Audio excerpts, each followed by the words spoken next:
What a Saturday it was in college lacrosse. Headlined by UMass beating top-ranked Yale 13-10 in our CAA game of the week. And the most shocking part was the score at halftime. UMass led 11-1 at the half, despite TD Erlin dominating at the face-off X.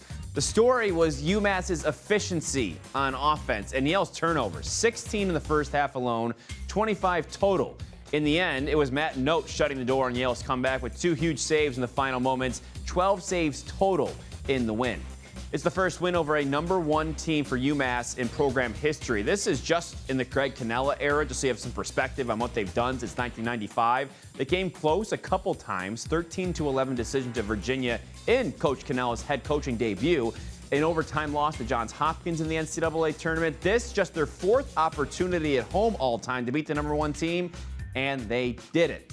Billy Philpott, a huge reason for that. The redshirt senior scoring a career-high 4 goals with an assist, pacing a UMass offense that struggled at times to its most goals scored all season at 13.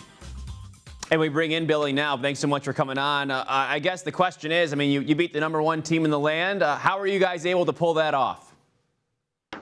Truthfully, right now we're focused on Albany. With the game so close on Tuesday, we kind of wrapped up yesterday, and we're moving on, kind of looking forward so we can have another step forward.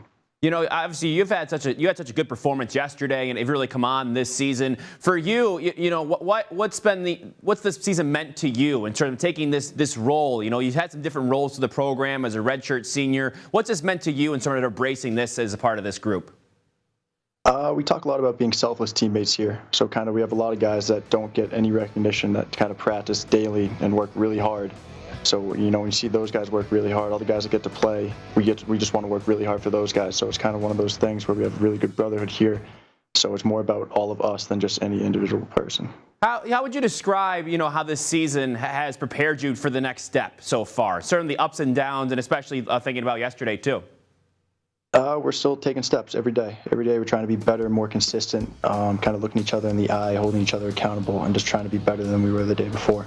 Yeah, Coach, I talked to him last week before your game, and he mentioned, you know, consistency, a sense of urgency. How do you capture that? You know, what do you guys do to sort of find that, not only in practice, but on game day?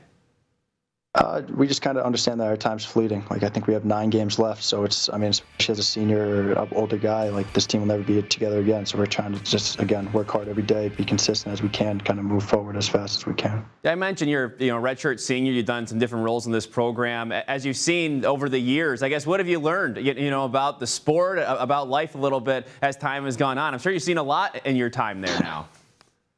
Just the harder you work, the better things are, you know. Any role you have, just the harder you work, kind of the better things work out for you. So.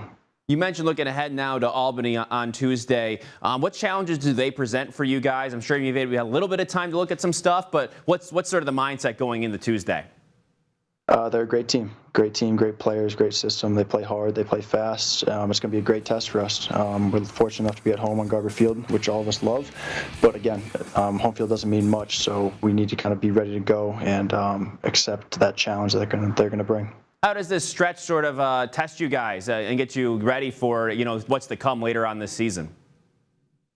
This is kind of what we prepare for. You know, we're here all fall and winter, working really hard. So when games come, you know, there's no excuse for Saturday, Tuesday, or any tiredness, any tired legs. So we'll, again, take it day by day and just keep moving forward. When you look back on this season, will you be able to look back on that win over Yale at all with a smile? You know, knowing sort of the legacy that you know, obviously you've left on this program. I know your father played as well. Hopefully not anytime soon. That'll be a later thing. Appreciate the time, Billy. Thanks so much, and good luck on Tuesday. Thank you. Appreciate it.